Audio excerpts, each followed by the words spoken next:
పూరా లోకల్. ఇవాళ విద్యార్థులారా మీరు గుర్తు చేసుకోండి, మీ పాఠశాలలు మూసేసే పరిస్థితి, వేలాది పాఠశాలలు మూపించండు.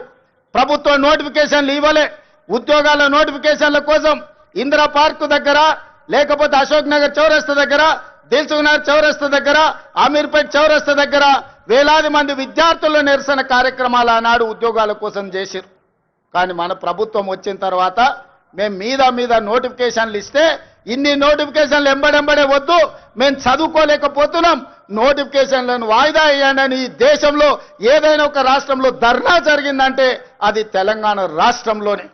10 ఏళ్ళు వాళ్ళు చేయలేని పని మొదటి సంవత్సరంలోనే 60,000 ప్రభుత్వ ఉద్యోగ నియామకాలు చేపట్టి, ఒకవేళ లెక్క తప్పంటారని ఎల్బీ స్టేడియంలో ఎక్కడైతే మేము బాధ్యత చేపట్టినామో ప్రతి నిరుద్యోగ యువకుని వాళ్ళ తల్లిదండ్రులతో అక్కడికి పిలిపించి వాళ్ళకు నియామక పత్రాలు అందించి తలలు లెక్కబెట్టి 60,000 మంది నిరుద్యోగ యువకులకు ఈ దేశంలో ఒక్క సంవత్సరంలో ఉద్యోగాలు ఇచ్చిన ప్రభుత్వం ప్రజా ప్రభుత్వం, మన ప్రభుత్వం. నేను ధైర్యంగా చెబుతున్నా, లెక్క పెట్టుకుంటా అంటే తారీఖు చెప్పు, 60,000 మందిని లైన్ గా ఇదే సచివాలయం ముందల నిలబెట్టి ప్రతి తల లెక్క కట్టి 60,000 ఉద్యోగాలు ఇచ్చినట్టు నేను నిరూపిస్తా. చంద్రశేఖర్ రావు, 10 ఏళ్లలో నువ్వు ఎన్ని ఇచ్చినావో ప్రజలకు ఒకసారి సమాధానం చెప్పు అని నేను అడుగుతున్నా.